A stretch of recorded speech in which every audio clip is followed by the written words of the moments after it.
여러분 안녕하십니까? 세상과 교회의 다양한 이슈를 다루는 시간 레디언 진행을 맡은 이용렬입니다. 인사드리겠습니다. 고아들의 아버지라고 불리는 조지 뮬러는 5만 번 이상의 기도 응답을 받았다고 전해지는데요. 그만큼 기도 응답을 받으려면 얼마나 많이, 얼마나 뜨겁게 기도를 했을까요? 조지 뮬러의 그 기도를 떠올리면서 뜨거운 여름을 뜨거운 기도로 이겨보면 어떨까 싶습니다. 오늘도 하나님께서 세상을 움직이시는 다양한 소식들이 있습니다. 하나님의 선한 인도하심을 기대하며 레디언 시작해 보겠습니다.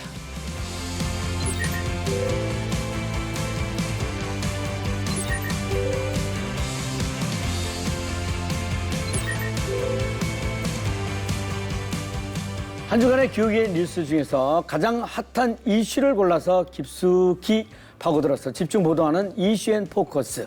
국민일보의 손동준 기자가 자리했습니다. 네, 어서 오세요. 네. 안녕하세요. 오늘 두 번째 시간인데 아주 여유로우십니다, 보기에. 네, 보기엔 그런데요. 속으로는 여전히 긴장하고 있습니다. 그래요. 네. 오늘은 어떤 소식 갖고 오셨습니까? 네, 오늘은 청년들이 교회를 떠나고 있다는 안타까운 소식과 함께 네. 소셜미디어를 통해 무슬림에게 선교를 하고 있는 새로운 선교 방식을 소개해드리도록 하겠습니다. 네. 자, 그럼 첫 번째 뉴스부터 듣겠습니다. 네, 최근 예장합동 총회정책연구소가 포럼을 열었는데요. 네. 이곳에서는 교회를 떠난 청년들과 이탈을 고민하는 청년들의 실태가 공유됐습니다. 네. 가장 눈에 띄는 건 교회 출석에 회의감을 느낀 청년 10명 중 6명이 네. 1년 안에 실제로 교회를 떠난다는 조사 결과가 눈길을 끌었습니다. 아, 그렇군요. 좀 안타까운 소식이네요. 10명 중 6명이면 심각한 수치인데 청년들이 교회를 떠나는 이유는 뭐라고 하던가요? 네, 교회를 이미 떠난 청년들과 아직 다니고는 있지만 고민하고 있는 청년들 사이에 조금 차이가 있었는데요. 네. 이미 교회를 떠난 청년들은 주로 생활의 어려움이나 신앙에 대한 회의, 기독교의 배타성을 꼽았고요. 고민 중인 청년들은 교회 분위기, 네. 헌신 요구 같은 현실적인 부담을 토로했습니다. 네, 그렇군요. 네. 교회를 떠난 청년이나 고민 중인 청년이나 그 고민의 결이 크게 다르지는 않은 것 같으네요. 맞습니다. 양쪽 청년들의 응답을 보면 공통적으로 등장하는 이야기들이 있었는데요. 네. 종교에 대한 회의감, 확신 없는 신앙, 정체된 신앙 등이었습니다. 네네. 눈길을 끄는 건 청년들이 이미 교회와 마음이 멀어진 상태에서 머뭇거리게 하는 존재가 있었다는 겁니다. 네네. 바로 부모님인데요. 신앙을 물려준 부모님을 생각해서 선뜻 교회 이탈을 결정하지 못하고 있는 경우가 많다고 응답했습니다. 네. 대부분의 청년들에게 이제 일종의 유예 기간 같은 게 있다는 건데요. 네. 이때 교회가 잘 붙잡아주지 않으면 영영 돌아오지 않을 수 있다는 겁니다. 유예 기간. 네. 네. 그래도 청년을 붙잡을 수 있는 유예 기간이 있다는 것이 한편 감사하네요. 이 시기에 어떻게 해야 잘 붙잡을 수 있을까 하는 생각이 들게 되는데. 네, 전문가들은 청년들한테만 기대서는 안 된다. 네. 부모와의 신앙 대화라든지 가정 안에서 신앙이 자연스럽게 이어질 수 있는 환경을 만들어주는 게 중요하다고 목소리를 높였습니다. 네. 또 요즘 청년 세대가 과거와 다르잖아요. 지금의 교회가 익숙하지도 매력적이지도 않다는 점도 고려해야 한다고 조언했습니다. 네. 무엇보다 지금은 예전 방식대로 청년들을 이끌 수 없는 시대라는 인식이 필요하다는 조언이 많았습니다. 네. 결국 청년에게 맞는 방식으로 교회가 먼저 바뀌어야 한다는 뜻으로 이렇게 들리게 됩니다. 맞습니다. 이제 중요한 건 말로만 위기를 얘기할 게 아니라 청년들이 실제로 받아들일 수 있는 방식으로 접근하고 설득하고 돌볼 필요가 있다는 건데요. 네. 지금이 바로 그 골든 타임이 아닌가 하는 생각이 듭니다. 네네. 예장합동의 이번 조사를 통해서 한국교회가 청년들을 붙잡을 수 있는 조금 더 현실적인 시선으로 바뀌고 또 노력하는 그런 계기가 됐으면 좋겠습니다. 네. 자, 다음 소식 듣겠습니다. 네. 네, 국내 상황이 녹록치 않은 것과는 좀 대조적으로 네. 흔히 복음 전파가 거의 불가능하다고 여겨지는 무슬림권에서 새로운 방식의 복음 전파가 이루어지고 있다는 소식입니다. 새로운 방식이요. 무슬림들에게 전도하는 새로운 방식. 네, 궁금하네요. 혹시 집사님 타깃 광고라고 들어보셨나요? 그렇죠. 짐작은 가는 것 같은데. 네. 네, 바로 특정 지역이나 연령, 관심사 등을 설정해서 광고를 정밀하게 보내는 기술입니다. 이게 보통 페이스북에서 주로 사용되는 방식인데요. 이 기술을 복음 전도에 접목한 이들이 있습니다. 네. 라스트 콜 미니스트리라는 한국 선교단체인데요. SNS를 통해 맞춤형 복음 광고를 보내고 은밀하게 성경을 전달하는 이른바 007 작전 같은 사역이 실제로 벌어지고 있습니다. 아, 네. 그런 형태로. 이들이 보내는 광고는 주로 기독교 영화, 간증 영상, 짧은 복음 메시지 같은 건데요. 각국 언어로 제작해서 SNS에 노출시키는 방식입니다. 네네. 아랍어나 페르시아어 등으로 광고가 제작되는데요. 네. 이런 광고를 보는 사람들 중에 일부가 광고를 봤는데 더 알고 싶다. 이런 식으로 SNS 메시지를 보내온다고 합니다. 네네. 전체 시청자 중에 실제로 연락을 주는 비율은 몇 % 정도 될 거라고 예상하시나요? 근데 실제로는 글쎄 그렇게 많을 것 같지는 않다는 생각이 드네요. 네, 약 1% 정도인데요. 그래요. 네, 시청자들도 그렇고 이런 그 1%라는 수치가 적게 느껴질 수도 있는데 네네. 무슬림권에서는 이 수치가 사실 굉장히 높은 편입니다. 네. 그 1%가 높다는 것은 그 무슬림권이 그만큼 선교적 그 접근이 좀 어려운 지역이라고 이해해야 되겠죠? 네, 맞습니다. 무슬림 문화권에서는 선교사라는 신분이 드러나는 순간 생명까지 위협받을 수 있습니다. 그래서 네. 전통적으로는 이제 선교사라는 걸 숨기고 오랫동안 이웃처럼 지내며 신뢰를 쌓는 우정 전도 방식이 사용되어 왔는데요. 네. 그런데 이렇게 전도를 하려면 일단 시간이 오래 걸리고요. 열매를 맺지 못하는 경우도 많아서 선교사님들이 시리에 빠지고 매너리즘에 빠지는 경우도 적지 않다고 합니다. 네네. 이런 것들을 라스트콜은 기술로 보완을 한 거라고 보시면 되겠습니다. 네. 그래서 타깃 광고도 아주 구체적으로 세밀하게 설정을 해야 된다고 들었습니다. 맞습니다.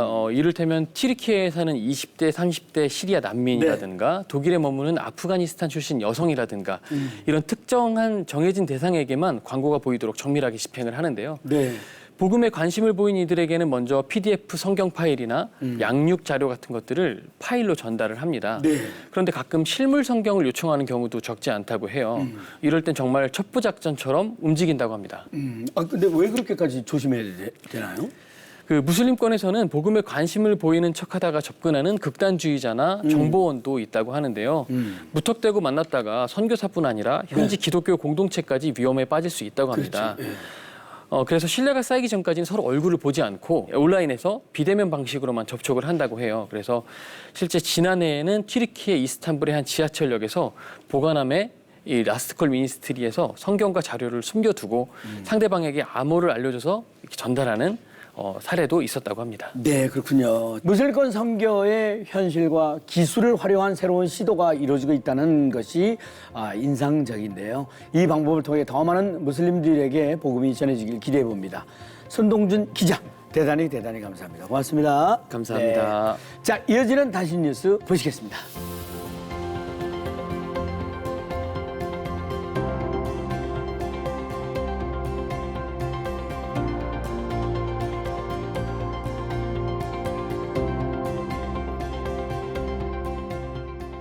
전 세계 교회와 선교지 소식을 발빠르게 전해드리는 월드 뉴스입니다. 아프리카 사헬 지역은 전 세계에서 테러의 위험이 큰 지역 중에 하나인데요.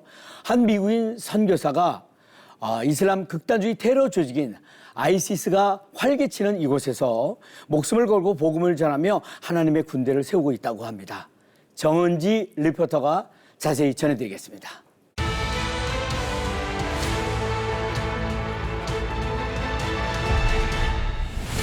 아프리카 사헬 지역은 지구상에서 가장 위험한 지역 가운데 하나입니다. 극한의 환경, 타는 듯한 열기와 움직이는 모래, 그리고 치명적인 위험이 존재하는 땅입니다. 전 세계 테러 관련 사망자의 절반 이상이 이곳에서 발생합니다. 이곳은 영적 그리고 육적 전쟁의 최전선입니다. It's very dry, it's very sandy, it's dusty, it's desert. It can be 100, 115 degrees year round. 이곳에서 캐럴 워드 선교사는 무기가 아닌 기도로 군대를 만들고 있습니다. 그녀의 사명은 아프리카 대륙에서 두려움을 모르는 신자들을 훈련하는 것입니다. The call of the wild. I don't know. I think it's in the blood. 워드 선교사는 수십 년간 부름이 있는 곳이면 어디든지 달려갔습니다. 그녀는 1980년대에 주님의 저항군 운동이 한창일 때 우간다 북부로 왔습니다. 그 다음으로는 내전으로 파괴된 남수단으로 갔습니다. 사람들은 절망에 빠지거나 떠나갔지만 그녀는 예수님의 치유하심과 소망과 끝없는 사랑을 전하며 그곳에 머물렀습니다. So this map was my father's map on the wall of his of our missionary house, actually in the Philippines, and he would lay his hands, particularly on Muslim areas, just weeping and weeping. 그녀의 용기는 가문을 따라 내려온 것입니다. 워드 선교사의 부모님은 필리핀 내 과격 운동을 전개하는 무장 세력인 아부 사야프가 기승을 부리는 지역에서 62년 동안 복음을 전했습니다. 그녀의 조 부모님은 30년 동안 중국 선교사로 섬겼습니다.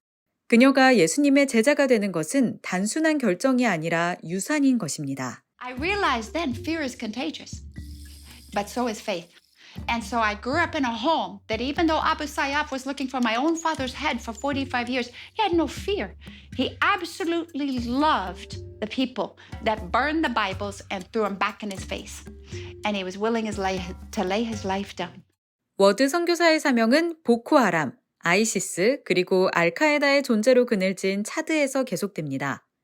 My heart is to move farther and farther north into more Islamic darkness with the gospel, because if we're not advancing as rapidly as they are, we've lost. 그녀는 전국적인 기도 운동을 시작했습니다. 지역 언어를 알고 예수님을 따르며 전하는 일에 대가 지불이 따른다는 것을 아는 현지 신앙인들을 훈련합니다. We've had some Boko Haram come to Jesus in our missionary training school. We've done 5 of them in Chad now. And our launching missionaries, we have over 150 launched in Chad. And these are Chadian missionaries. 일부 선교사들은 동쪽으로 전쟁을 피해 탈출한 수단 난민들 속으로 갔습니다. Many believers, baptized 202 of them, the first missionary training school they had. 이들은 외부인이 아니라 지역 주민들입니다. 훈련받고 준비를 갖췄습니다. 그리고 다른 사람들은 거의 가지 않는 곳으로 갈 준비가 됐습니다. Ready to go. 거리에서 복음을 전하는 디그바 카사라 목사는 그저 설교하는 것이 아니라 혼란 속으로 뛰어듭니다. Sometimes people are not very receptive. At times it gets a little confrontational, but afterwards when people see that you persist with the word of God, then they get used to you, and when you preach at the end, there are people that start giving their lives to Christ, and that's extraordinary. 지난 5년 동안 디그바 카사라 목사는 오토바이를 타고 차드의 수도 자미나 거리를 다녔습니다. 그리고 여러 장소에서 마이크를 들었습니다. 프랑스어나 아랍어 성경을 꺼내 들고 담대하게 예수 그리스도의 복음을 선포했습니다. 압둘라히 마양가 선교사는 과거에 열렬한 무슬림 신자였습니다. I was a fervent Muslim. I prayed 5 times a day. I fasted during Ramadan, and I did not like Christians at all. 마양가 선교사의 아버지는 사헬 지역에서 크리스천을 목표로 삼은 극단주의자들을 훈련했습니다. 이제는 마양가 선교사가 그곳으로 갑니다. 더 이상 증오가 아닌 소망을 품고 갑니다.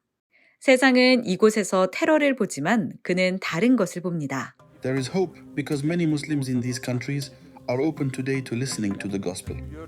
God is really working in the Sahel. They are coming to Jesus in large numbers and their lives are being transformed. 워드 선교사는 마양가 선교사와 디그바 목사, 그리고 수많은 차드인 신자들을 선봉대라고 부릅니다. 그들은 기도와 헌신, 그리고 하나님의 끝없는 사랑으로 아프리카 대륙에서 가장 위험한 지역에 새로운 믿음의 길을 열어가고 있습니다. Prayer transforms us to be willing to lay our lives down and fulfill the Great Commission, no matter the cost.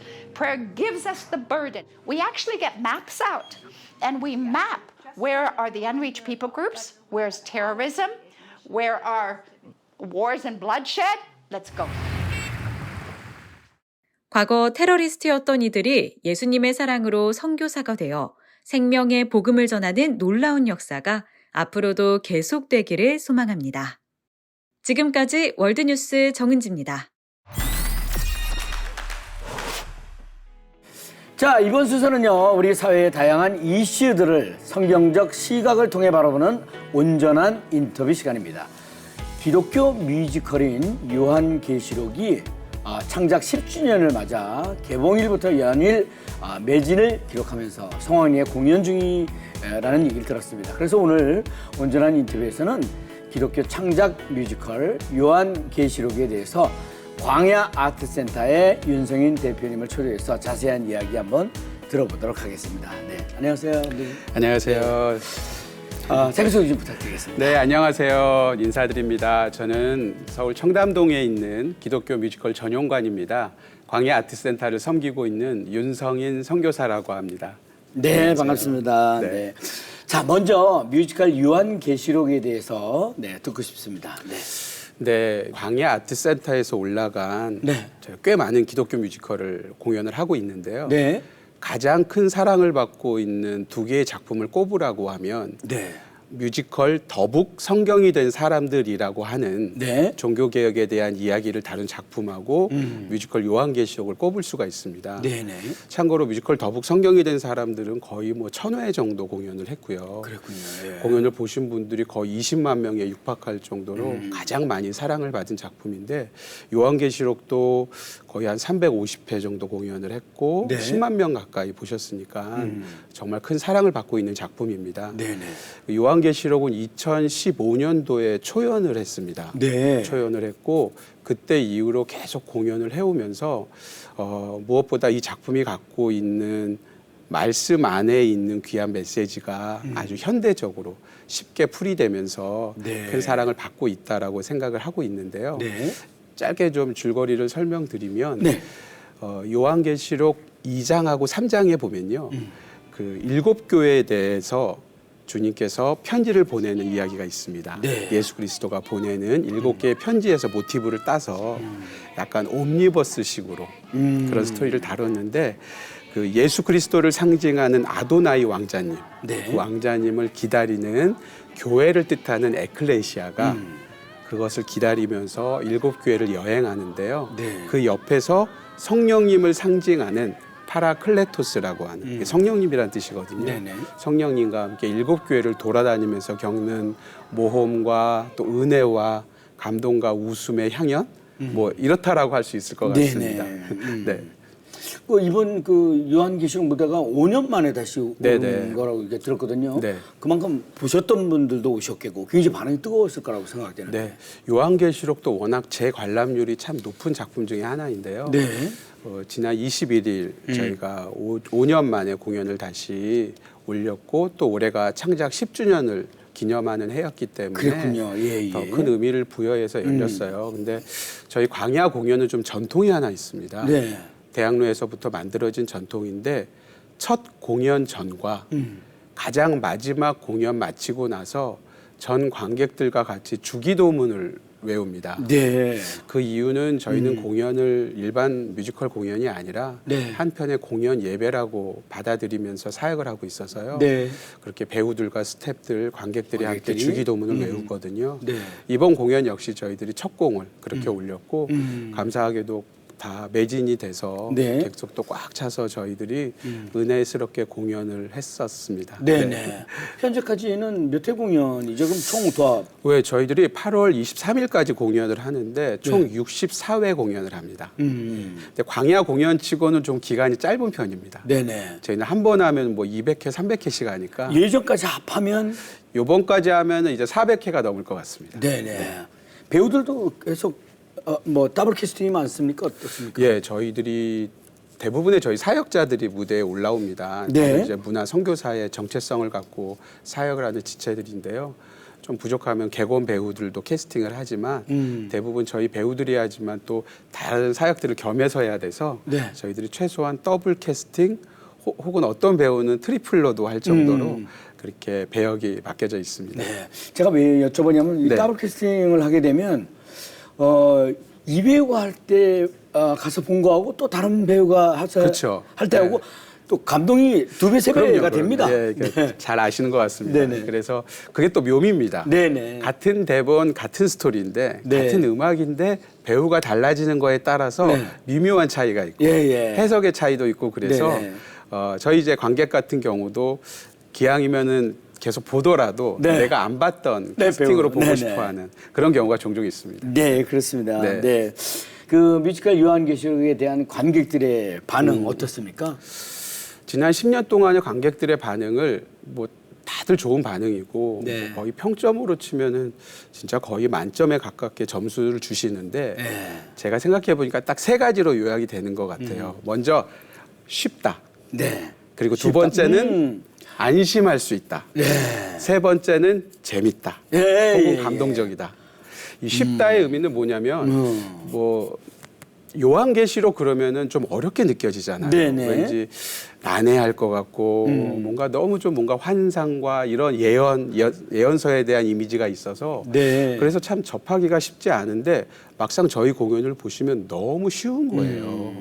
왜냐하면 이것을 아주 현대적으로 풀었고 네. 7교회의 이야기를 저희들이 과거에 수천 년 전의 이야기가 아니라 지금 현대를 살아가고 있는 우리들의 이야기 네. 또 현재 어느 교회나 있을 수 있는 현상과 깨달음들을 잘 쉽게 전달을 했기 때문에 네. 진입장벽이 정말 낮습니다. 너무 쉽게 받아들여서 쉽다의 의미가 하나 있겠고요. 네. 두 번째는 아까 말씀드린 대로 안심할 수 있다는데 아시겠지만 많은 이단들이 요한계시록을 자기 멋대로 해석해서 상당한 위험하게 전하고 있잖아요. 네네. 본인들에게 유리하게끔. 그래서 좀 조심스러움이 있지만 저희들이 요한계시록을 준비하면서 요한계시록 연구소의 소장님이시고 또 전문 신학자인 목사님의 또 조언을 받아들여서 감수의 과정을 잘 걸치면서 했기 때문에 전혀 신학적으로도 또 성경적으로도 오류가 없는 안전하게 보실 수 있는 요한계시록을 만들었기 때문에 저희 요한계시록은 목사님 또 신학교의 교수님들이 정말 좋아하십니다. 그런 부분에서 기반이 아주 토대가 탄탄했기 때문에 맞습니다. 그런 부분이 있습니다. 분별력이 떨어지거나 네네. 또 저만 해도 사실 그렇습니다. 네. 이거 괜찮은가? 이거 누구한테 얘기를 좀 들어야지 할 네, 때가 있거든요. 네. 근데 안심해야 된다는 그 말씀을 들으니까 네. 정말 안심이 되네요. 네, 맞습니다. 그리고 하나 이제 세 번째가 네네. 재미와 네. 감동인데요. 저희 작품이 2시간이 좀 넘습니다. 그리고 제가 네. 소극장인데 네. 인터미션이 없어요.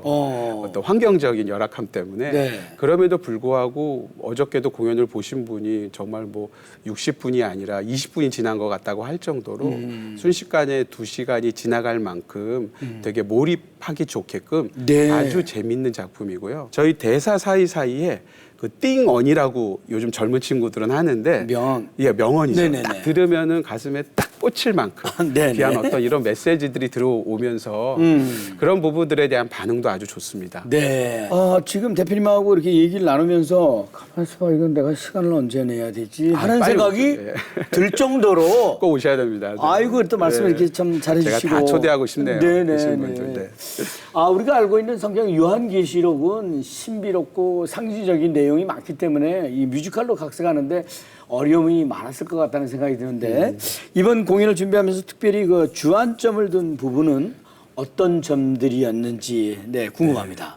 아무래도 창작 10주년이니까 네. 저희들이 소위 말해서 더 힘을 실을까 했어요. 네. 그래서 세트도 조금 더 규모 있게 하고 또 여러 가지 욕심을 좀 낼까 했는데 사실 이제 많은 이야기들을 저희 창작진하고 나누면서 어떤 마음을 주셨냐면 첫사랑에 대한 회복. 이게 저희 요한계시록 처음에 에베소 교회에서 전하는 메시지입니다. 특별한 변화보다는 더 디테일을 살리고 또 새로운 배우들이 합류했기 때문에 그들이 주는 새로운 해석 그리고 무엇보다 이 작품이 갖고 있는 말씀이 주는 깊이를 정말 더 깊이 있게 저희들이 찾아내자. 그래서 뭐 아주 깊게 우러낸 곰탕이나 뭐 청국장 이런 맛 있잖아요. 좀 세련됨보다는 더 깊이 있는 맛을 추구하려고 더 노력을 했습니다. 그러니까 오히려 옛날에 보셨던 분들은 더 옛날의 향수에 또 젖을 수 있지 않을까 그런 생각을 갖습니다. 이 뮤지컬의 홍보팀들이 있죠? 예, 저희 자체적으로 홍보팀이 있습니다. 네네. 그 홍보팀한테 맡기지 말고 대표님들이 계속 돌아다니셔야 되겠습니다. 제가요? 네. 네, 열심히 돌아다니겠습니다. 아주 말씀을 이거 꼭 가봐야 되겠는데 할 정도로 정말 잘해주신 것 같습니다. 근데 정말 많은 분들이 그래요. 한국 교회는 다 봐야 된다 이 작품. 네네. 그렇게 평가를 해주시고 있어서 사명감을 갖고 저희들이 공연하고 있습니다. 네네. 이번엔 이런 질문 좀 드려보겠습니다. 특별히 광야 아트센터에서는 그 차세대 문화 사역자 양성을 위해서 계속 노력해 오고 있다는 알고 있거든요. 네. 배우를 꿈꾸고 또 문화 사역자의 꿈을 꾸는 이들을 위해서 조언의 말씀도 듣고 싶고요. 또 이들을 양성하기 위해서 광야 아트센터가 어떤 노력을 하고 있는지 그것도 알고 싶습니다. 주님께서 수년 전에 기회를 또 주셔서 저희들이 경기도 태촌에 저희 선교 센터가 있습니다. 네. 거기에서 저희들이 초중고 대상 아이들을 대상으로 하는 전문 뮤지컬 사역자들을 양성하는 대안학교를 네. 운영하고 있어요. 광야 뮤지컬 캠프라고 하는 학교를 운영하고 있는데 올해는 또 감사하게 그 선한 목자 교회에서 공간을 제공해 주셔서 네. 올해는 저희들이 아예 캠퍼스를 복정역으로 옮겨가지고 거기서 아이들을 가르치기 시작하고 있고요. 네. 그래서 이 아이들이 장래에 어떤 문화 사역에 대한 정말 구별된 나시린처럼 네. 잘 훈련받고 성장할 수 있도록 네네. 그런 과정을 하나 하고 있고 또 작년부터는 저희들이 대학생 이상의 성인들을 대상으로 한 네. 전문 뮤지컬 사역자, 문화 사역자를 양성하는 총신 광야 뮤지컬 아카데미를 개설했습니다. 네. 그래서 여기 이름에 나와 있는 대로 사당동에 있는 총신대학교랑 같이 개설을 했어요. 네. 그래서 캠퍼스가 사당동 총신대 캠퍼스 안에 있고요. 그래서 저희들이 3년 6학기제로 이 과정을 운영하고 있는데 현재 3기까지 저희들이 선발을 해서 지금 이 사역을 하고 있고 여기를 졸업하는 분들은 저희들이 문화 교역자 자격증, 제가 신학을 또 가르치거든요. 그리고 신학을 혹시 이수하지 않으면 문화 사역자 자격증을 저희들이 수여합니다. 그래서 이것을 통해서 한국 교회를 섬기는 귀한 문화 사역자들이 잘 배출될 수 있도록 네네. 그런 일들을 같이 겸하고 있습니다. 네, 그렇군요. 네. 특별히 이번 기독 창작 뮤지컬 요한계시록에서 꼭 알면은 좋을 관람 팁 같은 거 뭐가 있을까요? 저 개인적으로 추천하고 싶은 것은 잘 적으셨으면 좋겠어요. 네. 이 7교회를 통해서 아침마다 큐티할 때 주시는 말씀과 은혜가 있잖아요. 또 적용점들이 있잖아요. 네네. 이런 것들을 갖고 그렇게 깨달음들을 잘 정리해 놓으시면 뭐 뮤지컬을 통한 한 편의 작은 묵상집이 만들어지지 않을까? 네. 근데 블로그들 보면은 그런 내용들이 생각보다 많습니다. 네네. 그래서 그렇게 좀 팁을 드리고 싶습니다. 네네. 자, 이제 중요한 질문인데요. 네. 기독 창작 뮤지컬 요한계시록 언제까지 만날 수 있는지 네. 다시 한번 강조해서 알려주시고 네. 광야 아트센터의 앞으로 계획과 기도 제목도 함께 나눠주시면 네. 감사하겠습니다. 이 뮤지컬 요한계시록은 8월 23일까지 토요일까지 공연을 하게 되는데요. 특별히 8월 달 한국 교회 많은 교회들이 여름 프로그램들이 많잖아요. 네. 그러한 후속 프로그램으로 뭐 여름 성경학교나 또 뭐 비전 트립이나 이런 걸 마치고 나서 그 은혜를 누릴 수 있도록 요한계시록 관람해 주시면 참 좋겠고요. 네. 그리고 좀 기도 요청 드리고 싶은 것은 사실 뮤지컬 요한계시록은 저희가 2, 3장이 1편이었기 때문에 네. 3부작을 생각하고 있습니다. 3탄까지. 네네. 그래서 두 번째 요한계시록 2탄에 대한 바람과 요청들이 정말 많은데 준비하다가 코로나도 한번 터졌고 네. 그러면서 좀 많이 딜레이 됐어요. 네. 근데 지금 요한계시록 두 번째 2탄을 준비하고 준비 과정 속에 있으니까 잘 완성될 수 있도록 기도해 주시면 좋겠고요. 네. 또 하나만 말씀드리면 올해 10월 1일 날 뮤지컬 더북 성경이 된 사람들에 이은 종교개혁 시리즈 2탄이 올라갑니다. 네. 그래서 프랑스 위그노들의 이야기를 다룬 저항 위그노 이야기라는 작품을 지금 한참 창작 중입니다. 네네. 오늘도 지금 배우들 오디션이 진행됩니다. 그래서 정말 더북 성경이 된 사람들의 못지않은 네네. 귀한 메시지가 담겨진 작품이 나와서 네. 한국교회의 귀한 울림이 전해졌으면 좋겠습니다. 네, 아유 감사합니다. 네. 굉장히 바쁘신데 네. 네, 고맙습니다. 네. 창작 10주년을 기념하면서 새롭게 공연하는 뮤지컬 요한계시록은 오는 8월 23일까지 광야 아트센터에서 만날 수 있다고 하니까요. 많은 관람과 기도 부탁드리겠습니다. 오늘 귀한 말씀 전해주신 광야 아트센터 윤성희 대표님 대단히 감사합니다. 고맙습니다. 감사합니다. 네. 자, 레디온 오늘 준비한 소식은 여기까지입니다. 저는 다음 시간에 다시 인사드리겠습니다. 대단히 감사합니다.